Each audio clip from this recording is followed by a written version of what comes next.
Hey you guys, welcome back to my channel. So in this one I thought we could discuss how having a positive self-concept can and will change your life. Now I want to say that self-concept is not to be confused with confidence, since confidence is something we project, whereas self-concept is something we possess. Okay, it is possible to appear very confident and still have low self-esteem, which I think is similar to, you know, self-concept. I think self-concept is very similar to self-esteem and not as much to confident. I'm not even gonna lie, I do feel like the girls repackaged this one a little bit for content, right? Because none of us is confident in everything that they do, right? Because none of us is excellent in everything that they do, right? If you are confident in everything that you do, then you know you're kind of sociopathic. Okay, so for example, I'm not very confident in my ability to cook for more than 5 people, but I still have, you know, a very high self-concept. I still, you know, think of myself in high regard. I still have very high self-esteem because, you know, there are other traits that are very positive about myself. For example, I can eat an outfit down. Okay people, this stuff is from Zara, by the way. Anyway, more seriously, in order to try and explain why I don't feel like confidence is the same as, you know, self-esteem, I'm going to use Cardi B as an example. Now I don't have anything against her and I don't know her. I'm just going to use her as an example for this video. So, you know, if you're a stan of her, please don't be mad. So to me, Cardi does appear as someone who is very, you know, confident in her ability to make people laugh, right? In her ability to entertain. She even seems quite confident in her ability to rap, but Cardi doesn't come across to me as someone who has the most positive self-concept. For example, she's always very bothered when people talk about her. Okay, Cardi is forever going back and forth with people on X. Okay, and I feel like if you know exactly who you are, right, you're not going to be that bothered by, you know, strangers talking about you on the internet. Granted, no one likes people spreading lies about them, but I do feel like people who know exactly who they are not gonna go back and forth with strangers about nothing. Okay, another reason why I would say I don't think that Cardi has the, you know, most positive self-concept is because she's forever, you know, nitpicking at herself, you know, forever having surgeries. Now I don't think that there is anything wrong with having one procedure or two, you know, to fix some insecurities, but I do feel like if you're constantly, you know, nitpicking and tugging at yourself, I do feel like deep down inside that means you don't feel like, you know, you're enough. You feel like something is inherently wrong with you if you forever find something that, you know, you can improve upon, or you should change or fix, right?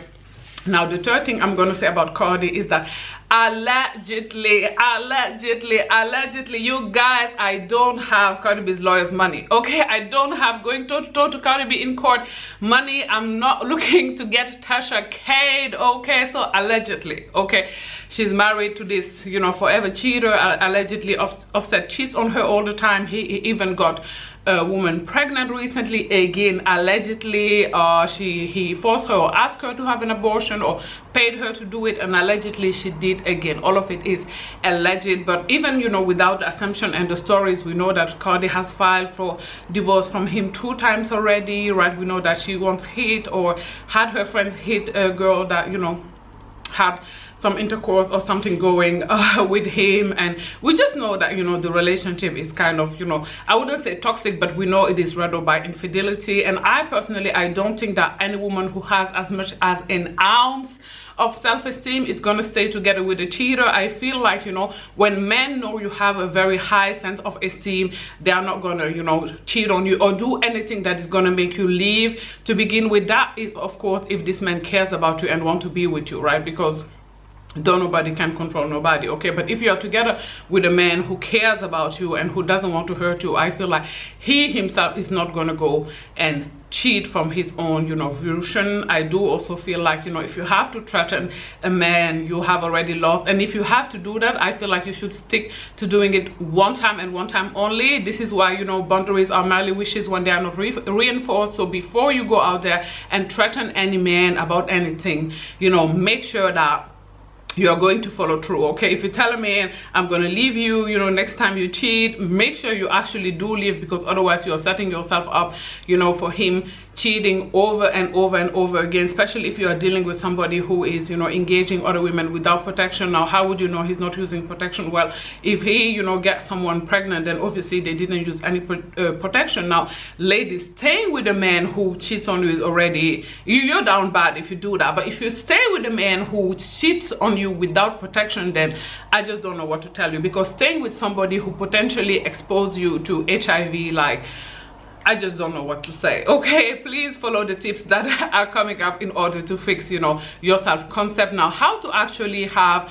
a positive self-concept. Let me get into the solution. First of all, know who you are. You need to know exactly who you are. Think of this as if when you are dating someone, right? How do you fall in love with someone? Because you get to know them, okay? You go out with them on dates, you ask questions, and you want to do the same. Like, I'm pretty sure if I was to take a microphone and go down the street and ask most people, who are you? I'm sure I could interview 350 people and all of them will say, I'm a lawyer, I'm a doctor, I'm an engineer. Okay, but that's not who they are. Okay, that is what they do. Okay, that's a job title, but your job does not define you. So find out who you are. What do you enjoy? Journal about that. If you're not somebody who spent a lot of time by yourself, you know, ask yourself, when are you the happiest with your friends? Okay, and then try and go and do these activities by yourself. I know that for me, if you ask me what I enjoy doing, I tell you I enjoy biking, I enjoy reading. Okay, I enjoy going out to eat in a restaurant. Okay, your girl loves to fine dine. Okay, even if I have to go by myself, it's okay, I will go, okay, and have the best time. So I could go on and on and on, but those are just the top 3 things I enjoy the most. Okay, so try to find out what do you like. And again, if you have only been doing these things with, you know, other people, your friends, your mom, your family member, your sister, try and do these things all by yourself to see how you feel. Now, the second thing you want to do is take a paper and, you know, draw a line in the middle, right? You want to divide it into 2 columns, and on the one column you want to write, you know, your flaws, and on the other column you want to write your qualities. Now, ideally you want it to be at least a 65-35, I'd say, you know, for at least a decent self-concept, I'd say it has to be at least 65-35. So if you don't feel like, you know, it's 65-35, or it could be, of course, it could be 70-30, it could be, you know, 80-20, 85-15. Obviously, always the qualities being the higher percentage. And if you feel like, you know, it's more of a 50-50 or even less, you know, you want to work on increasing your amount of qualities. Now, when it comes to your flaws, you want to divide them in 3 categories. Okay, the flaws that you can completely eradicate, the flaws, you know, that you can reduce, so the behaviors that you can you're going to try to engage in less than you do now, and the ones that you can't change at all, which oftentimes are physical traits. Now, I find that oftentimes the flaws that, you know, we can eradicate completely are often, you know, habits, right? These are like smoking weed, smoking cigarette, drinking alcohol. I find that these are the ones that can often be eradicated. Remember, it takes 21 days to form a habit. Also, you could use the help of a mental health professional or hotline, you know, AA meetings and stuff like that, if you don't feel like you are getting there by yourself. Now, the behaviors that do not serve, so this could be a trait that you've learned in childhood if you grew up in a toxic environment. So think of compulsive lying, triangulation, gaslighting, being manipulative, etc., etc., right? So these traits you want to reduce, right? I don't think that it is realistic to think that you can go from 100 to 0, but you want to go, you know, from 100 to 30, from 100 to 20, from 100 to 15. Ideally, that's, I know that that's the percentage that I always shoot for, right? Again, I do feel like in order to do this, you are definitely going to need the help of a mental health professional. So try to, if you can't afford it, you can look for cheap online alternatives. I think that BetterHelp.com run around $140 a month. Okay, now the third group usually is physical traits, right? These are, you know, physical flaws that society doesn't deem as the most attractive. So this could be being short, if you're a woman, being flat-chested, not having the straighter teeth. Perhaps you have hormonal acne, right? Very, very big facial feature that you don't like, so very big lips, you know, prominent nose and stuff like that. Now, when it comes to this, I'd say try acceptance first, okay? Try as much as humanly possible to accept yourself. Again, you could use the help of a mental health professional here to just accept that, you know, this is who you are, this is what you look like. You know, everybody has insecurities, everybody have, you know, features about themselves that they are not the most fond of, and just live with it. Now if you really can't accept it, I do not want to, you know, advocate for plastic surgery, but it ain't for dogs. Okay, plastic surgery has not been invented for dogs. It has been invented for human beings by human beings. So maybe consider fixing it if you really can't accept it. And the reason why I say if you really can't accept it, maybe consider changing it, is because if you really can't accept it and you go out there and people pick at it, it's going to be very hurtful for you, right? You're going to be very triggered, and this could just lead, when everybody realizes that you are insecure about this could lead to a very miserable life, you know, because a lot of people are miserable and want to make other people feel miserable, right? And if people know, sometimes when some people know you're insecure about something, they're going to poke at it just to, you know, make you act out of character. So before you go out there, make sure that, you know, you've either accepted it, or I know that some people have gained a lot of confidence from changing something.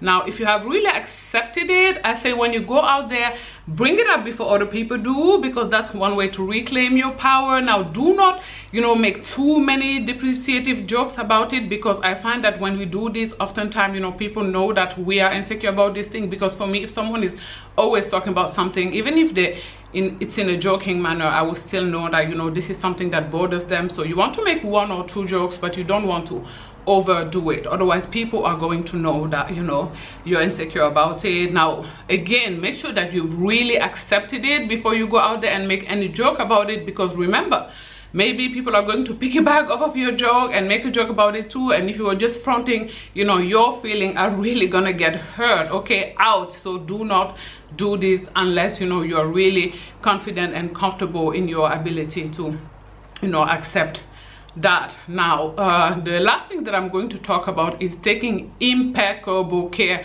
of yourself. Now I know that oftentimes when we talk about taking good care of you, about looking your best, people always like, oh, who care about other people? I don't care what other people think about me. I can do what I want. I can look whichever way I want. Well, it's not about other people, it's about yourself. It's about self-respect. Think of a mom, a good mom, right, with a baby or toddler. What do good moms do? They give their babies bath, okay, they put baby powder on them, you know, they get them cutesy clothes from H&M, Zara, Mango, you know, if they have more means, from Gucci, Fendi, okay.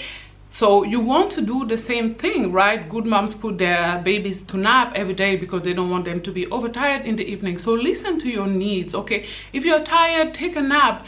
You know, feed your body nutritious fat, okay, like good food, avocados, almond, you know, olive oil, right? Like, you want to take good care of your body. Like, why wouldn't you take care of, you know, the body that carries you, right? You want to take just good care of you, okay? Like, make sure your hair is always neat, you know, moisturize your body, okay? Make sure you're always wearing neat, clean, pressed clothes. Ladies, please stop leaving your house looking like who did it and why. Stop going outside with pajama bottoms, clothes that have holes on them. It's just not, you know, it's not right. It doesn't speak for, you know, self-respect. It doesn't speak for you, you know, thinking of yourself in high regards. And, you know, and this is why people treat people who don't look their best, you know, not so well, because they feel like if you don't even care about you, then why should I care? But like I said, this video is not about, you know, the way other people treat you when you don't look your best. I'll make a dedicated video about that, but this video is really about you taking good care of you. Brush your teeth daily, you know, at least twice a day, 3 times if you can, okay? Make sure you get at least 7 hours of sleep a night. Drink a ridiculous amount of water until your pee is clear, ladies, okay? This is great for your skin, okay? It's great for everything, right? So make sure you drink lots and lots and lots of water, you know. Keep your nails clean and filed, you know, even if you don't go to the, you know, nail salon like myself and get, you know, the fake acrylic nails. You don't even need to put some polish on them, but just make sure that your nails are clean, that, you know, you file them and give them a little bit of a shape, okay? Shower daily. Now I know that sometimes depression is a thing, anxiety is a thing, but you never want to go over 48 hours without taking a shower. You never want to get to the point where you can, like, you know, kind of smell yourself and you're kind of muffling, because again, it's just not very good for your self-respect, okay, which is the foundation for concept. So take good care of you, and you know, in the same token, take impeccable care of the environment, okay, that you live in. Now, whether you live in a room with your parents still, or you know, have roommates, or whether you live in your own apartment, make sure it's always clean, make sure it's always neat, you know, as clean as humanly possible. Obviously, understand we are human beings, sometimes we have anxiety, sometimes we are depressed, but you want to keep it to a state where if someone was to visit you without, you know, letting you know prior, you wouldn't be embarrassed.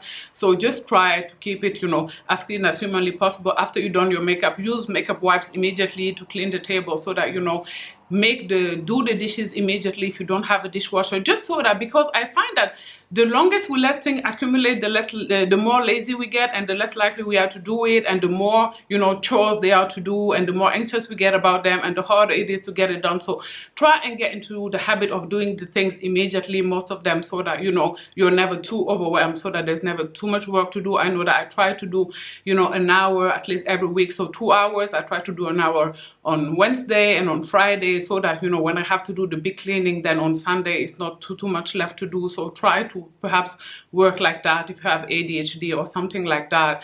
Do laundry. I feel like this goes without saying, but I just wanted to add it there. Just make sure, ladies, that you take impeccable care of you and your environment. Treat yourself like someone you love.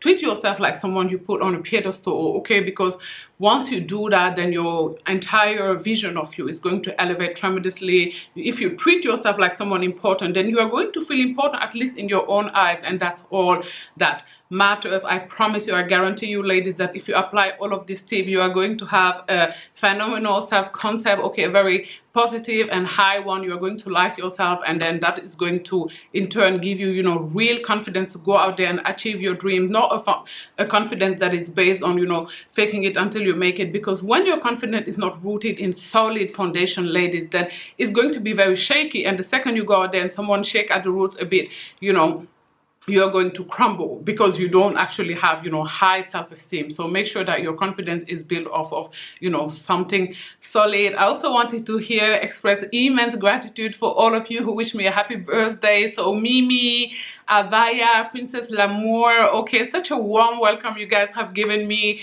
and I'm above and beyond grateful for that. Okay, that vlog was actually filmed in April, so shame on me, but I'm still accepting birthday gifts. So if you want to send me a present, email me at m.nuchka@gmail.com so I can give you my address so you can send me a gift.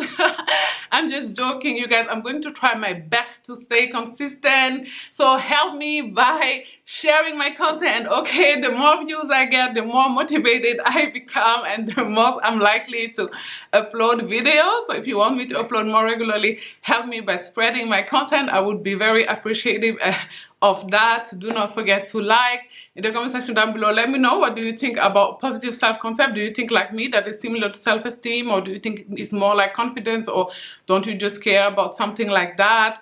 Do not forget to subscribe to my channel as well, and I will talk to you guys soon, and very, very soon, if you share, okay? Bye guys. Mwah.